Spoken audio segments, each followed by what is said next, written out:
Now here's just for a moment, because there's a key piece in here.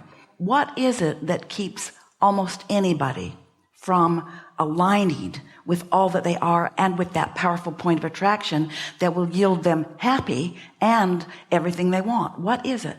It's a sort of dogged determination to be right about something. So you've picked up a lot of evidence along your physical trail about the inappropriateness of student debt. But really, your inner being isn't pushing against it at all. Why are you? We really want to know, why are you? Because that's the freedom that you're going to have when you no longer do that. And you could no longer do that even while you still hold the debt. You could be free of the tug of war even while you still hold the debt. So what is it about the debt that makes you feel like you want to push against it? Well, it's more than the debt. It's the subject of prosperity in general. No, it isn't. Talk about the debt. That's what we're talking about here. Talk about the subject at hand. What is it about the student debt? You said practical. We're going to stick with you on this. What is it about the student debt that makes you want to defend your negative stance? I know I'm right. Everybody who has student debt feels like this. Big business is taking advantage of us. They shouldn't do that. Education should be free. In other words, there's a lot of things that you've picked up along your physical trail. And so what we're pointing out here, as we're sort of panning the universe, and mostly you, that wanting to be right about your opinion about student debt is keeping you from being free of the bondage of not feeling about it like your inner being does. Are you following this? Your inner being knows that that money was necessary for you to enter the educational system in the way that you wanted to. That was path of least resistance. That wasn't something going wrong. Your inner being knows that you were capable of receiving that loan. Now, you might be beating the drum, as a lot of people do. What were they thinking? Why would they loan this kind of money to a kid? Shouldn't they have known? And why would they put such high interest rates on it? And, there's so much to take. Feel the pushing against. And what we really want you to hear in this is pushing against in the determination to be right about the wrongness of student debt. And as long as you want to be right about the wrongness of something, you're going to be crossways of your inner being, who doesn't play the game that way, because your inner being knows that when you push against something, you hold yourself in vibrational sync with it, and you can't be free of the bondage of not enough money and in sync with all of the prosperity that you want, doing it that way. Negative emotion is your clue. So we are really liking this conversation, are you? Because what it is telling you is, you're not wrong. Student debt, you're not wrong about it. We're just saying to you that when you choose to push against it, when your inner being isn't, you don't have the freedom that you think you're going to get when you no longer have student debt. Because freedom doesn't come from getting rid of student debt. Freedom comes in the moment you stop pulling against your inner being's perspective. And you got to know your inner being's perspective is all about your prosperity and your brilliance and your worthiness. It's all about that.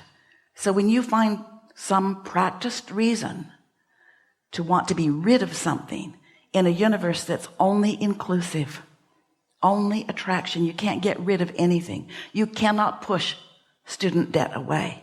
You can only attract the prosperity that releases. Does that make sense to you? It makes sense. What do you think is keeping you from prosperity? What's your philosophy about why abundance isn't just raining down upon you? Why not? Why isn't it? Well, that's why I'm here to ask you.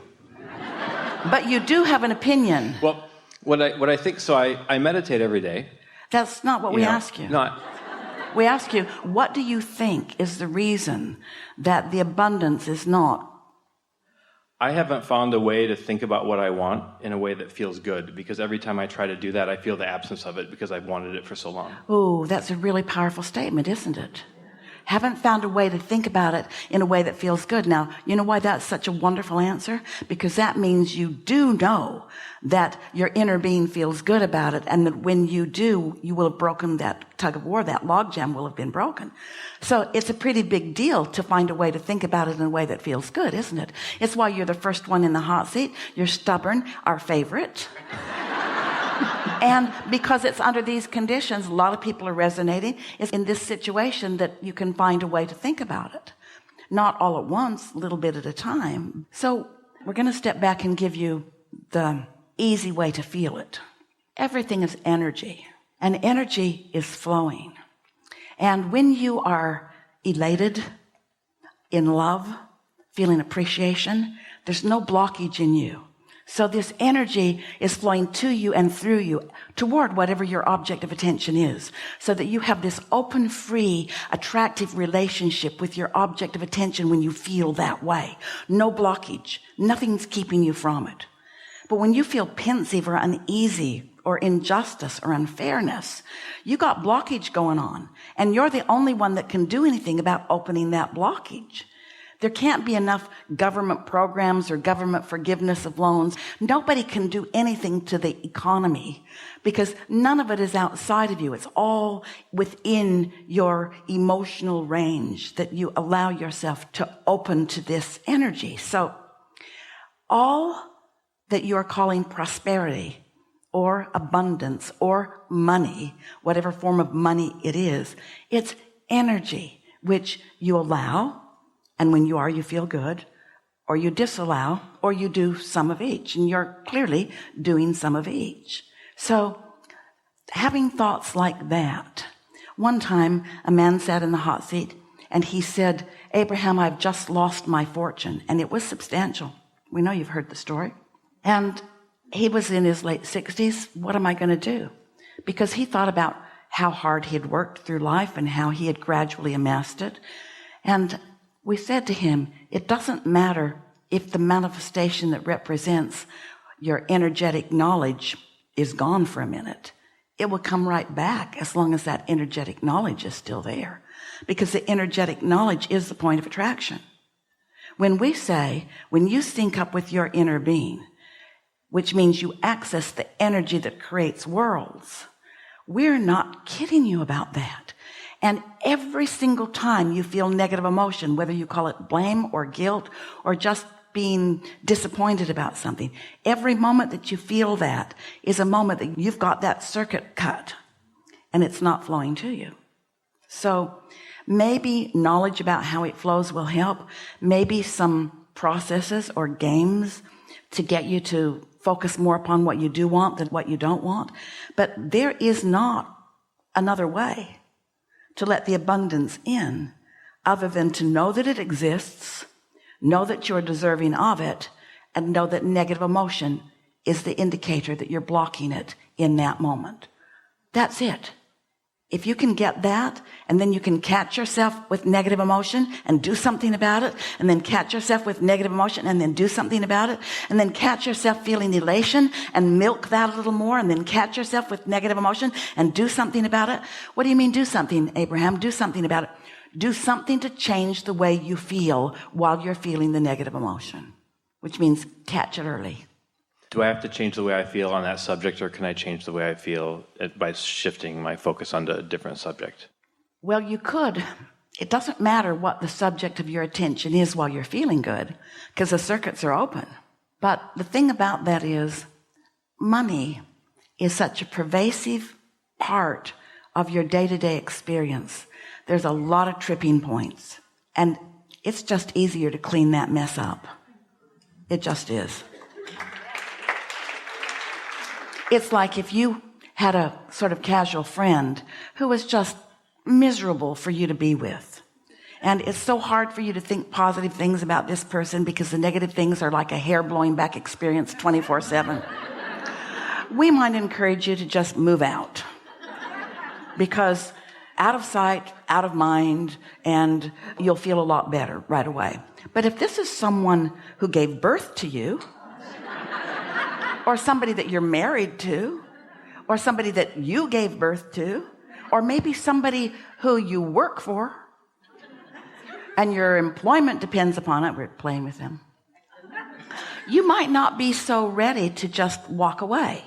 You might want to run. Because here's the thing about walking away from things that aren't pleasing. You're always on the run.